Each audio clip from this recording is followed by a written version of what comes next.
pegar o pregador na mão do Senhor, e ele vai transmitir a palavra essa noite no canal. Então tem palavra para todos nós essa noite. Fala, amado Deus eterno Pai, logo Jesus, nesse momento, queira usar teu filho, como tem usado, como tem vindo lá de Joinville, o Senhor mandou ele aqui a transmitir uma palavra para a igreja nessa noite, para aquele que está aqui nessa noite, que não sai daqui com as suas mãos vazias, porque palavras tem, a presença do Espírito Santo está aqui nessa noite, para fazer obras maravilhosas, e é o que nós repetimos, Pai, usa teu filho, que nós vivemos em teu nome, Jesus. Amém? Cumprimento a igreja com a paz do Senhor. Amém? Amados, é um motivo de grande alegria nesta noite estar pela segunda noite, aqui na cidade de Rio das Antas, nesse trabalho missionário, onde temos já sentido a presença de Deus. Aproveitando que você está em pé, por gentileza, abra sua Bíblia no livro histórico do Novo Testamento, no livro escrito pelo Dr. Lucas, pelo médico amado, capítulo de número 17, versículo 6, a parte final desse versículo, onde o Senhor tem nos colocado uma palavra para compartilhar com a igreja. Atos dos Apóstolos, capítulo 17, versículo 6, a parte final. Enquanto os irmãos acham em suas Bíblias os textos sagrados, eu quero aqui agradecer ao pastor presidente, pastor Onofre, e a sua esposa, a sua família, que tem nos recebido com amor e carinho. Deus abençoe o seu ministério, A igreja de uma forma geral, os obreiros, todos, que Deus possa abençoar de uma forma grandemente esse ministério, essa cidade, que Deus possa abençoar cada vez mais, amém? Estamos levando os irmãos em nossos corações. Atos dos Apóstolos, capítulo 17, versículo 6, a parte final. Quem achou, por gentileza, diga amém. Amém. A epígrafe do texto diz: Paulo em Tessalônica e em Bereia. Essa passagem bíblica aconteceu na segunda viagem missionária de Paulo, logo após o episódio de Filipos, tão conhecido por todos aqueles que amam a palavra de Deus. Amém? Vamos ler então o texto, apenas a parte final, que me chama muito a atenção nesse texto. Estes que têm alvoroçado o mundo chegaram também aqui. Amém? Olha só que texto forte, chamativo, interessante, provocante. Estes que têm alvoroçado o mundo chegaram também aqui. Amém? Tome assento, por gentileza, nesta noite, glorificando e exaltando o Senhor. Amém? Amados irmãos, diante desse texto bíblico que encontra-se no livro histórico que o amado médico Lucas, o único escritor não judeu que teve o privilégio a escrever 2 livros da Bíblia, a saber, o Evangelho e este livro histórico importante para a igreja. Eu estava hoje à tarde ainda pensando que na história da humanidade, é interessante isso que eu vou falar agora. Na história da humanidade houve 6 impérios mundiais que se levantaram e perseguiram o povo de Deus, o povo de Israel. O primeiro império mundial foi o Império Egípcio, que dominou o mundo em 1500 a.C. Nesse período, ele escravizou Israel no Egito. O segundo império mundial foi o Império Assírio, de Tiglat-Pileser, do perverso rei Senaqueribe, que dominou o mundo em 700 anos antes de Cristo. O terceiro império mundial foi o Império Babilônico, que dominou o mundo em 600 a.C. Foi neste período que o reino de Judá entrou no cativeiro de 70 anos. Daniel, Ananias e Azarias foram levados cativos. Depois nós temos o quarto império mundial, que foi o Império Medo-Persa, que dominou o mundo a partir do ano 539 a.C., quando no banquete de Belzazar, no capítulo 5, Daniel, Belzazar pereceu e Ciro ali conquista o mundo. Esse império medo-persa, ele vai dominar o mundo até o período interbíblico, até o período intertestamentário. Quando chegamos no período intertestamentário, alguns irmãos têm Bíblias, talvez alguns irmãos tenham ou conheceram algumas Bíblias, que entre o Antigo Testamento e o Novo Testamento há 4 folhas em branco. Alguém já viu Bíblias assim? Porque o último livro do Antigo Testamento, Malaquias, foi escrito aproximadamente em 430 a.C. Neste período ainda, o Império Mundial que dominava o mundo era os Medo-Persa. Mas no período antibíblico, aproximadamente 330 a.C., levanta-se na Macedônia o jovem Alexandre o Grande, filho de Filipe o Macedônio. E ele domina todo o mundo da sua época, jovem ainda, até a Índia. E dizem os historiadores que, não tendo mais nada para conquistar, ele chora. E Alexandre o Grande era diferente dos demais imperadores, porque ele espalhou pelo mundo da sua época a cultura helênica. Por isso que quando nós abrimos a Bíblia no Novo Testamento, quem domina o mundo, você já vai entender onde Deus vai nos levar nessa noite. Quando nós abrimos a Bíblia no Novo Testamento, quem domina o mundo é o Império Romano, mas a língua que predomina é a grega, e a cultura que predomina é a cultura grega, porque Alexandre o Grande espalhou pelo mundo a cultura helênica. Tanto isso é verdade que, ainda no período intertestamentário, houve a famosa tradução da Septuaginta, tradução do Antigo Testamento do hebraico para o grego, tamanha influência da cultura grega neste período. Foi nesse período intertestamentário que surgiram filósofos como a filosofia grega, floresceu Aristóteles, Platão, Sócrates, Cleópatra no Egito surgiu.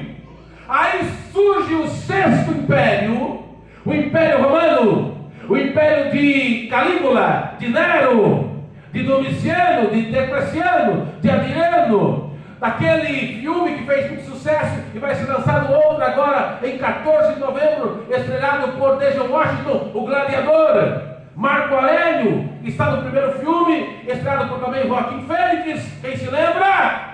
Também grandes imperadores romanos. O Império Romano, de acordo com Benjamin Scott, que escreveu o best-seller Catacumbas de Roma, o Sexto Império foi na história, quem está ouvindo, diga amém. Amém. Foi na história o império mais terrível da história. Por quê? Porque havia mais escravos do que pessoas livres. E como está também escrito no best-seller Espartacus, que foi um escravo que se revoltou, um gladiador escravo que se revoltou contra Roma, os romanos chamavam os escravos de instrumento vocale, instrumento que fala. Pegavam os escravos, amarravam em correntes e deixavam na sua porta para que servir de cão de guarda. Já pensou como os romanos tratavam os escravos? E havia mais escravos do que pessoas livres. E foi esse império que governou o mundo com mãos de ferro, que escravizou os judeus, que destruiu Jerusalém em 70 depois de Cristo, que destruiu Jerusalém. Foi esse império terrível que perseguiu a igreja, na figura de imperadores terríveis como Nero, Domiciano, Diocleciano, Adriano e o próprio Marco Aurélio. Mas quanto mais o Império Romano perseguia a igreja, mais a igreja crescia e fortalecia. Porque Jesus disse em Mateus 16 e 18: edificarei a minha igreja e as portas do inferno não prevalecerão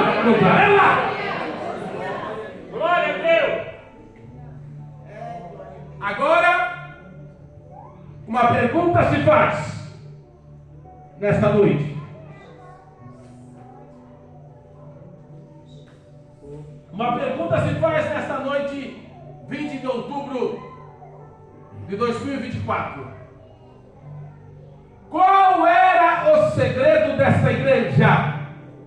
Da igreja de Paulo, de Pedro e de João, que não tinha os recursos que nós temos, não tinha internet, não tinha TikTok, não tinha Instagram, não tinha TV, não tinha redes sociais, não tinha. E ainda, como eu acabei de dizer, era perseguida, massacrada, levada para as arenas, para o espetáculo de Nero, por exemplo, que pegava crianças e famílias inteiras e dava o espetáculo para leões famintos, que naquela época, na Ásia ainda, havia leões que habitavam naquela região. Leões famintos despedaçavam os cristãos. Mas os historiadores dizem que algo incomodava Nero, porque depois que o espetáculo horrível acabava, Nero descia na arena e alguns rostos ficavam intactos de alguns cristãos que o leão não devorava. E quando Nero olhava para os rostos, ele não via rostos de pessoas espantadas, mas olhava e via rosto parecia anjos, porque Nero não sabia que quando aqueles corpos caíam, na verdade, eles olhavam e viam carruagens de anjos que vinham buscar eles para ir morar nas mansões celestiais. E a pergunta que eu refaço e saliento: qual era o segredo dessa igreja? Porque na nossa atualidade, dos dias odiernos, a Europa, no continente europeu, 85% das cidades, quantos por cento das cidades europeias? 85% das cidades europeias não tem uma igreja evangélica. A Europa, que foi palco de avivamentos de John Wesley, de Charles Spurgeon, de Martim Lutero, está morta. 88% dos europeus, quantos por cento? Me ajuda a pregar, quantos por cento? 88% dos europeus são gnósticos. Sabe o que é gnósticos? É quase que nem ateu. Eles não têm certeza da existência de Deus. A Europa está morta. Sem falar dos Estados Unidos, do Canadá, países onde a ideologia de gênero, a cultura woke, o feminismo, o relativismo tem tomado conta. Países do mundo, sem falar nos países da janela 10/40, o aumento do islamismo tomando conta. Nós que temos a tecnologia, nós que temos a rede social, nós que temos amplificação sonora, nós que temos TV, nós que temos todo o aparato, nós que temos dinheiro, nós que temos tantas coisas a nosso favor, mas em muitos lugares não há uma igreja. Aí eu me volto e reforço e saliento: qual era o segredo da igreja de Paulo, de Pedro e de João? A Bíblia vai responder. Doutor Lucas escrevendo vai responder em Atos capítulo 3 e versículo 6. Quando eles vão dizer para o coxo na porta do templo: não temos prata, não temos ouro, mas o que temos te damos. Em nome de Jesus o Nazareno, levanta e anda. A igreja primitiva tinha poder de Deus. Glória a Deus. Esta igreja primitiva tinha tanto poder. Quem sabe, diga amém. Esta igreja tinha tanto poder que a sombra de Pedro, Atos capítulo 5, versículo 15, curava os enfermos. Mas como o pastor Abraão de Almeida, grande escritor, Conta-nos em um dos seus livros que uma grande igreja, questão de ética, não vou dizer o nome, lá nos Estados Unidos, contando seus dólares, contando seu ouro, sua prata. Um líder diz para o outro e diz assim: nós não podemos dizer que nem Pedro e João, que não temos prata, que não temos ouro, porque temos muita prata e muito ouro. Mas o outro líder, com uma lágrima correndo no rosto, vai dizer: mas também nós não podemos dizer, levanta e anda, porque nós não temos poder. O que faz a diferença na igreja é o poder de Deus. É o... Aí diante disso, nesta noite maravilhosa e célebre, nesta noite única que Deus marcou na agenda, É verdade! como profeta, como mensageiro de Deus, eu tenho uma mensagem, e o título dessa mensagem é: uma igreja missionária que transformou o mundo. Eu vou repetir. O título desta mensagem é: uma igreja missionária que transformou o mundo. Porque em 3 décadas, quantas décadas? Em 3 décadas, em 30 anos, sem internet, sem rede social, sem TikTok, sem Facebook, sem panfleto, sem carreta de som, sem TV, sem rádio, e ainda perseguido, apedrejado, com arena, com leões, com fogueiras, com Nero, com Domiciano, esta igreja ganhou o mundo. Então eu posso dizer: uma igreja missionária que transformou o mundo.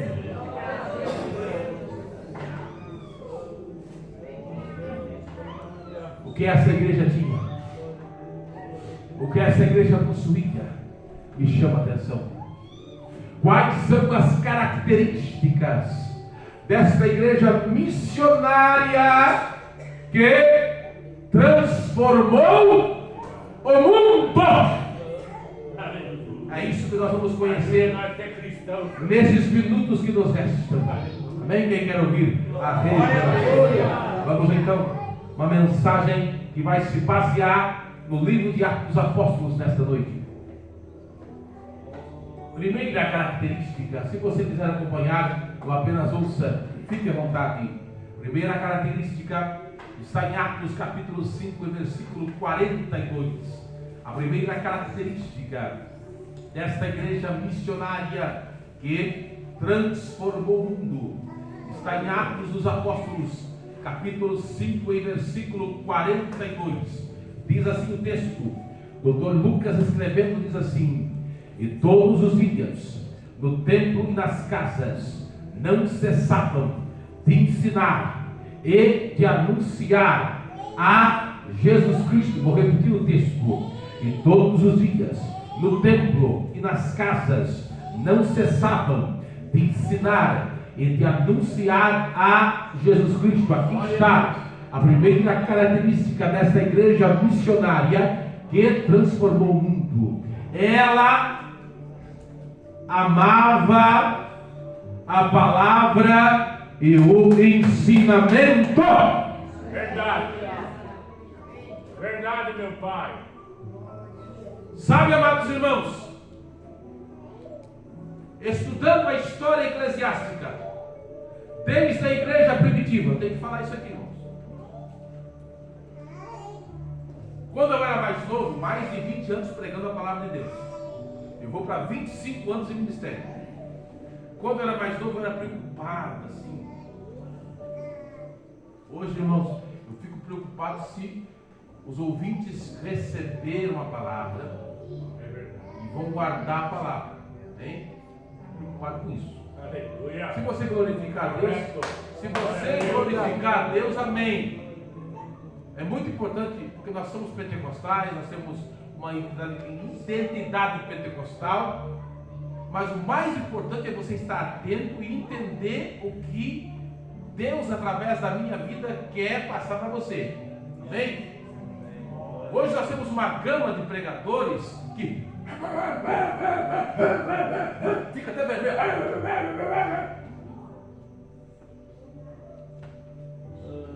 Irmão, o que o pregador pregou? Ah, meu Deus, eu perdi o óculos, perdi o chinelo. O que ele pregou? Ah, não sei, irmão.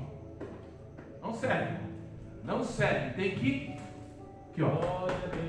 Amém? Amém, glória. Muito importante, irmãos, você sair comendo a palavra aqui. E amanhã, terça, quarta, quinta, ou até o próximo culto, você... Aquela mensagem falou comigo, guardei. Muito Glória a importante. Deus. Amém? Muito importante isso. Então, quando nós analisamos a história eclesiástica, até aqui, isso é muito importante. Guarda o que eu vou falar agora. Qual é o culto nosso, nas nossas reuniões? Qual é o culto? Qual é o culto que mais se assemelha em nossas reuniões com o culto da igreja primitiva? Eu não gosto muito de fazer isso, irmãos. Tem alguns irmãos que eu não gosto, mas eu acho que agora aqui, para gravar isso aqui, eu acho que agora vale. Pergunta, irmão, qual é o culto que, nas nossas reuniões que mais se assemelha com o culto da igreja primitiva? Pergunta. Se você quiser, pergunta. Qual é? Qual? Sabe qual é? Escola dominical. E é o culto menos frequentado, irmão. Aí quando nós vamos estudar, guarda o que eu vou falar agora, irmão. Como nós vamos estudar a história eclesiástica, sabe quando os louvores começaram a ser colocados na liturgia do culto? Sabe quando? Com Martinho Lutero, na Reforma Protestante. Martinho Lutero começou a colocar. E com John Wesley, no movimento metodista, daí começou a colocar os louvores. Mas na igreja, o que mais se assemelha é a escola dominical.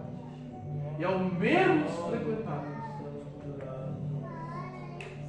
E tem lugares, vou falar aqui, irmão, questão de ética, não vou dizer o nome da cidade, questão de ética. Campo Grande, Roberto sabe. Igreja grande não tem escola dominical.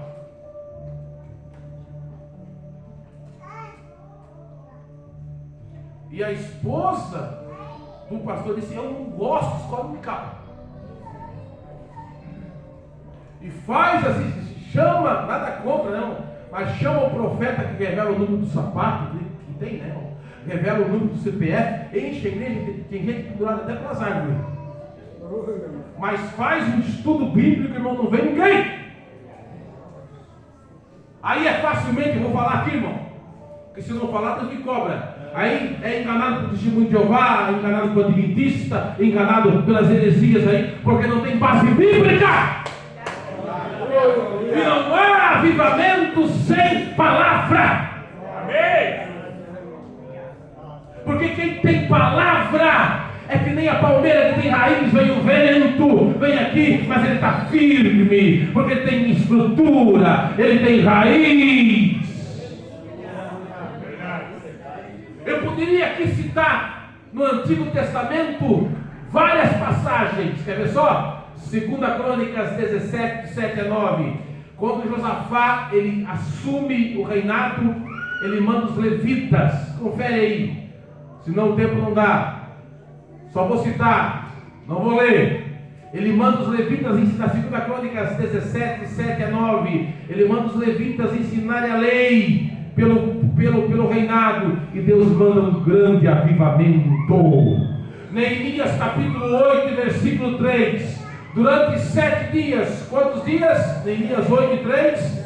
7 dias, 6 horas. Quantas horas? O Esdras lia em hebraico e alguém traduzia em aramaico, porque no cativeiro se perdeu o hebraico. Aí a língua do cativeiro era aramaico. Quem já escutou uma pregação em inglês e alguém traduzindo? Às vezes é até chato, né? Mas o povo ouvia a palavra e chorava, e tinha um avivamento. 6 horas de culto. A gente reclama de 2 horas de culto, mas o povo ficava 6 horas ouvindo a palavra e tinha avivamento. 2 Crônicas 34:14, confere aí. 2 Crônicas 34:14, o livro da lei. O sacerdote Uquias encontra perdido dentro. Por que perdido? Porque o pai de Josias, Amon, e o avô Manassés trancaram a casa de Deus, e eles queriam possivelmente destruir o livro da lei, e os sacerdotes esconderam. Aí por isso que acharam. Aí quando leram para Josias, ele rasgou as vestes e mandou consultar a profetisa Ruda. E a profetisa Ruda diz: olha, porque você é temente, você não verá o mal que eu vou trazer sobre essa terra. E Josias então, ao lado de Jeremias e Abacuque, fez um grande avivamento através da palavra de Deus. Então não há avivamento sem palavra. Pode sapatear, pode correr, pode fazer aviãozinho, pode profetizar, mas se não tiver palavra, não é genuíno. Se não vir para a escola dominical, se não vir para o culto de terça, não é genuíno. Tem que ter palavra, tem que ter raiz, tem que ter palavra. A igreja missionária é fundamentada na palavra, amém? Segura aí que tem mais. Para o relógio aí, Jesus. Atos Apóstolos, segunda característica dessa igreja missionária que transformou o mundo. Atos, capítulo 4, versículo 31. É tudo baseado no livro de Atos. Uma igreja missionária que transformou o mundo. Atos Apóstolos, capítulo 4, versículo 31. Olha só o que o Dr. Lucas escrevendo diz: e tendo eles orado, moveu-se o lugar em que estavam reunidos, e todos foram cheios do Espírito Santo e anunciavam com ousadia a palavra de Deus. Qual é a segunda característica? Oração. Sem oração, irmãos, também. A oração, como dizia John Wesley, é a respiração da alma. A oração, ela é o combustível que move a igreja. Em Atos capítulo 12, o rei Herodes Agripa, ele prendeu Pedro após matar Tiago.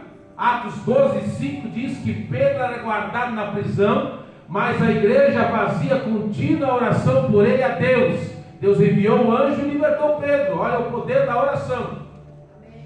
Glória a Deus. Então, em todos os avivamentos da história, houve através da oração.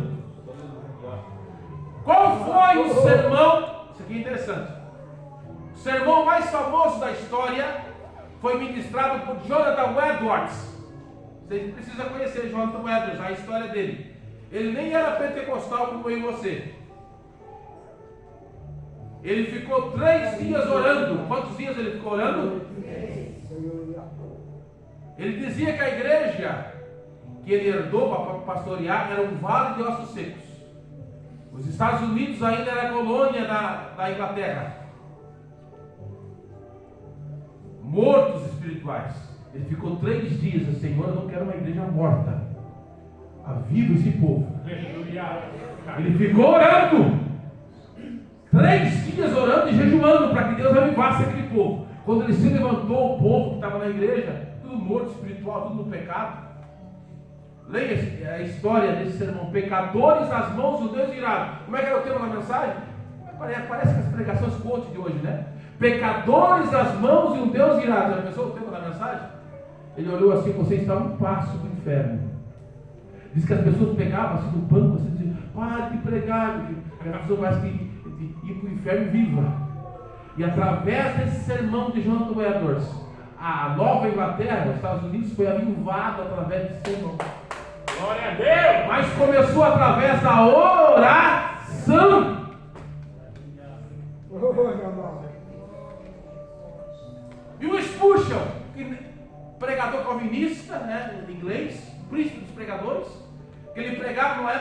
microfone tinha, irmãos. Ele nem era pentecostal como eu e você. Ele nem era assembleano como eu e você. Mas lá em Londres ele pregava e a multidão queria ouvir, então tinha que pegar a senha para entrar. E perguntaram, mas puxa, qual é o segredo que tem uma multidão aqui fora? Aí ele respondeu, aqui embaixo do púlpito, aqui tem um porão. E tem irmãos orando, usa o pregador, usa o pregador, usa o pregador, usa o pregador. Segredo é a oração, irmãos. Aí eu encontrei um pregador esses dias, lá em Joinville. Ele disse, o Clóvis, tu gosta de orar? Eu não gosto, oro porque sou obrigado. Aí não tem como, não, irmão. A oração, irmãos, é a mão que alcança as benevolências da parte de Deus e atrás para nós. A oração é a ponte que liga o natural ao sobrenatural de Deus nas nossas vidas. Uma igreja missionária que transforma o mundo, ela ora. Continua sim ou não? Está fraco, irmão. Então senti firmeza. Vamos lá, vamos continuar. Talvez melhore daqui para frente. Vamos ver. Atos 3 e 4. Terceira característica. Olha só. E Pedro com João. Estou pregando sobre uma igreja missionária que transformou o mundo. Olha só. E Pedro, isso aqui é interessante, irmãos. O negócio vai estreitar um pouquinho mais, mas aguenta aí. Se não dá para dar glória a Deus, diga ai, é que serve. E Pedro com João, fitando os olhos nele, disse: olha para nós. Por que olha para nós? Quando o navio está perdido no oceano, irmãos, e ele vê um farol, ele vê a salvação. Porque o farol é a luz no meio da escuridão. Olha para nós, porque a igreja é a luz no meio da escuridão. Oh, meu Pai, ajuda nós. Aqui está a terceira característica. Uma igreja missionária que transforma o mundo porque ela é santa. Ela faz a diferença. A igreja ela não pode, escute bem o que eu vou dizer agora. Talvez você já ouviu isso aqui, mas eu vou relembrar você. Eu vou relembrar você desta verdade. A igreja não pode ser influenciada pelo mundo, ela tem que influenciar o mundo. Me deram um tema de uma campanha. Me deram um tema. Alguém puder pegar para mim ali? Me deram um tema. 1 Samuel. Olha só, o tema que me deram. E vai muito bem exemplificar o que eu estou falando agora. Se você quiser acompanhar comigo esse tema, 1 Samuel 7 e 12. Quem gosta de Bíblia aí, irmão? Eu gosto, sou apaixonado por Bíblia. 1 Samuel 7 e 12. Olha só, era o tema da campanha no culto de quinta-feira lá em Joinville. Olha só o tema. 1 Samuel 7 e 12. Quem achou, diga amém aí. Ô pregador, isso é culto de ensino? Não, Deus me usa assim, cada um Deus usa de uma forma, né? É a multiforme graça de Deus. Olha só. 1 Samuel 7 e 12. Então tomou Samuel uma pedra e a pôs entre Mispa e Sem, e chamou o seu nome Ebenezer, e disse: até aqui nos ajudou o Senhor. Amém? Esse era o tema da campanha. Mas aí o Senhor me levou aos versículos que antecedem esse versículo aqui. Entenda. Eu quero que você entenda. Os filisteus eles estavam ameaçando ali Israel. A arca tinha sido devolvida, porque nos capítulos antes a arca ficou 7 meses na terra dos filisteus, afligiu os filisteus, né? Vocês se lembram, né? Aí, como os filisteus eram mais poderosos, eu expliquei hoje pela manhã, quem veio na escola dominical aprendeu que os filisteus tinham armas de ferro, né? Eu expliquei isso pela manhã. Aí os israelitas vieram até Samuel, olha só, a partir do versículo 3. Samuel exorta ao arrependimento. Versículo 3. 1 Samuel 7:3. Então falou Samuel a toda a casa. Quero que você preste atenção agora. Você vai entender. Então falou Samuel a toda a casa de Israel, dizendo: se com todo o vosso coração vos converterdes, agora bem forte, irmãos, quem está ouvindo, diga amém. Tirai dentre vós os deuses estranhos e os astarotes, e preparai o vosso coração ao Senhor, e servi a Ele só, e vos livrará das mãos dos filisteus. Então, agora, ó, presta atenção. Então os filhos de Israel tiraram dentre si os Balaíns. Esse Balaíns aqui está no plural, porque não havia só um tipo de Baal. Havia o Baal do monte, que era adorado, havia o Baal do vale, havia um monte de tipo de demônio, irmão. Não havia só um Baal. Diga para o irmão, não havia só um tipo de demônio, irmão. Havia vários demônios que o povo adorava. Era Balaíns, no plural, que o povo adorava. E o Samuel disse, olha, para você entender no português bem chulo, tira toda essa demoniada que vocês adoram aí. Querem vitória? É tempo de atores essa capetada que vocês adoram aí. Entendeu? Para você servir só Deus. Aí quando eles fizeram a limpeza, eles foram guerrear com os filisteus e Deus trovejou. Aí talvez alguém, o pregador, o que isso tem a ver comigo? Tem tudo a ver, irmão, conosco, com o nosso tempo.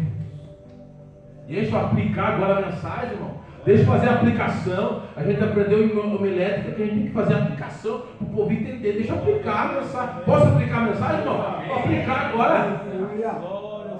Vivemos uma época, irmão, que o povo vem para a igreja, é aquela mensagem de massagear o ego.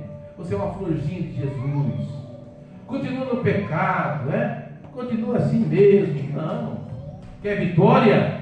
Você tem que pegar o Baal, que às vezes está aí, que nem essa garrafa de água aqui escondida, e quebrar, irmão. Não adianta, irmão, para haver avivamento e você ter vitória, você tem que fazer uma limpeza total na sua vida. E existem alguns pecados que nem o pastor, nem a esposa, nem o marido, nem os filhos, ninguém sabe, mas está ali impedindo de você ter vitória. E Deus no culto desse diz assim, ó, para haver avivamento, você tem que destruir, quebrar, para que eu possa agir na sua vida, para que eu possa operar na sua vida. Joga fora! E eu vou fazer coisas grandes. É por isso que a igreja transformou o mundo, porque havia santidade. 1 Reis 18 e 32, quem se lembra? O Elias fez um rego, uma valeta ao redor do altar. Sabe o que era aquela valeta? Aquela valeta simbolizava a separação entre o santo e o profano. Só haverá o fogo e o poder de Deus em nossas vidas quando nós separarmos a nossa vida para Deus. Quem quer ser usado por Deus? Quem quer? Então separa a tua vida, consagra a sua vida inteiramente para Deus. Quem pode glorificar o Senhor? Eu sinto a presença de Deus. Eu sinto a presença de Deus. Tinha mais coisas, eu vou resumir. Eu aprendi, irmão, nesses mais de 20 anos de ministério, que é melhor deixar o povo com fome que fastiar. Verdade? Então eu vou para fechar a mensagem aqui, irmãos. Amém? Quem está gostando, diga amém. Amém. Atos 17, 6. Esses que têm alvoroçado o mundo chegaram também aqui. O que é alvoroçar, irmãos? O que é alvoroçar? Algum tempo atrás, acho que foi no interior de São Paulo, deu aqueles carrapato estrela. Quem se lembra? Morreu até uma família, né? Aquele carrapato estrela. Quem se lembra desse acontecimento? Foi no interior de São Paulo, né? Agora, ainda bem que não teve mais caso, né? Imagine, Deus livre e guarde, mas imagine que aparecesse um carrapato desse no quintal. É só uma suposição, Deus livre e guarde, né? Numas madeiras no seu quintal, você ia deixar o carrapato lá? Ou você ia pegar e alvoroçar as madeiras? Mexer lá para matar o carrapato? O que você ia fazer? Você ia alvoroçar para matar, né? O carrapato, o escorpião, alvoroçar é isso, irmãos. Mexer ali para tentar encontrar o bicho. Leve no mundo espiritual, irmãos. A igreja cheia do poder de Deus, ela alvoroça o mundo espiritual, pecado escondido, demônios. Vem, eles não ficam quietos, irmãos. Eles saem, eles não ficam pecado escondido. Quem já acampou no mato? Quem já fez acampamento no mato? Aí você acende fogo. Se tiver uma aranha, um escorpião, um animal peçonhento, ele vai ficar perto do fogo ou ele vai fugir? Ele vai fugir, porque o fogo afugenta. Assim uma igreja de poder. Deixa eu falar uma coisa aqui. Eu vou falar, irmão. Vou falar porque eu me lembrei agora. Um evangelista cheio da graça de Deus estava pregando. Escuta só. Aí um pastor assim disse: eu tenho que levar você, meu filho, para pregar na minha igreja. Que a minha igreja é tão poderosa,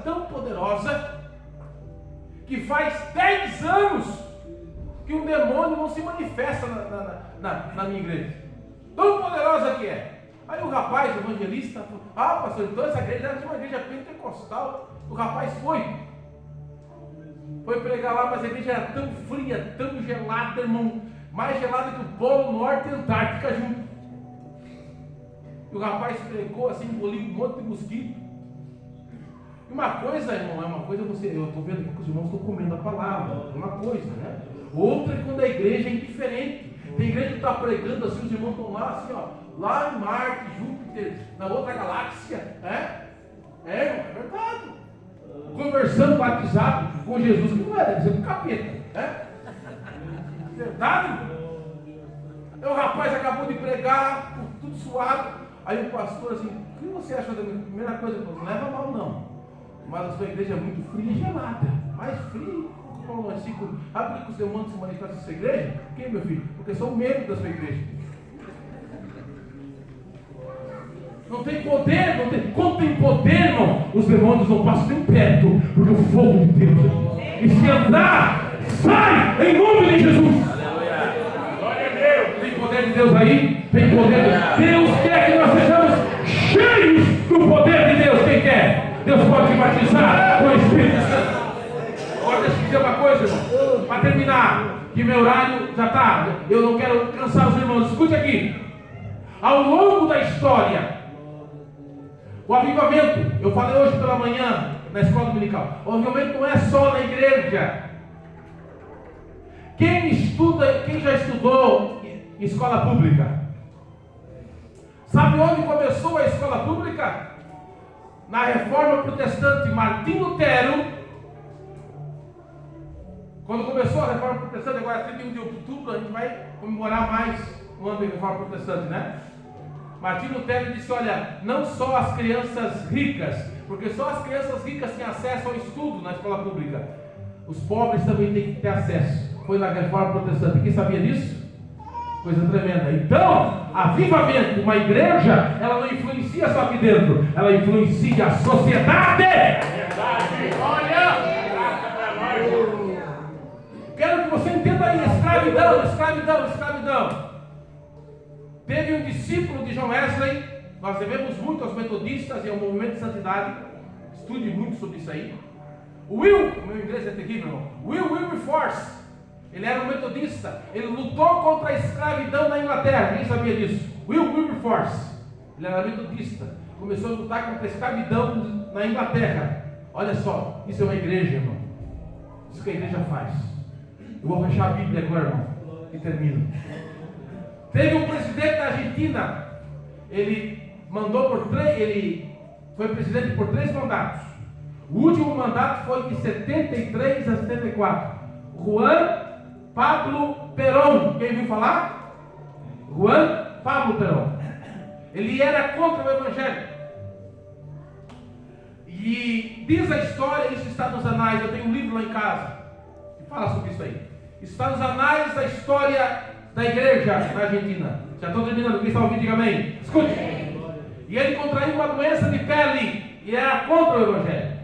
Mas lá na América, um evangelista por nome Tommy Hicks Deus falou com ele: você vai na Argentina orar por Perón. Vocês sabem que é mais difícil chegar até um presidente, mas Deus concedeu ele chegar até Perón. E quando ele chegou até o Perón disse: você acha que Jesus pode me curar? Porque eu fui até os melhores médicos e eles não disseram que minha doença, uma doença degenerativa, não pode me curar. Aí disse: meu Jesus pode te curar agora, dá a tua mão aqui. Já pensou? E o Perón deu uma mão. Quando o Perón deu a mão para o evangelista Dom Henriques, na mesma hora uma carga de poder jogou ele para trás. E ele gritou: Deus viu! E quando ele se levantou, Jesus curou na hora ele. Perón foi curado na hora. E daí o Perón disse: a partir de agora eu vou assinar um decreto, você vai fazer campanhas evangelísticas por toda a Argentina. Você pode pregar o evangelho. Sabe o que é isso? Deus tem poder para alcançar. Isso é uma igreja. Isso é uma igreja missionária que transforma o mundo. Você não tem ideia do que Deus pode fazer através da sua vida. Se coloque de pé adorando. Se coloque de pé glorificando, exaltando, adorando o nome do Senhor. O que Deus pode fazer através da sua vida. Aleluia. Glórias a Deus. Uma igreja missionária que transforma o mundo. Glória a Deus. Tem labaredas de fogo, tochas de fogo aqui. Estamos vivendo a última hora e Deus quer levantar pessoas aqui para fazer a diferença no meio da sociedade. Quem quer? Quem quer isso? Eu quero orar pela sua vida. Venha à frente.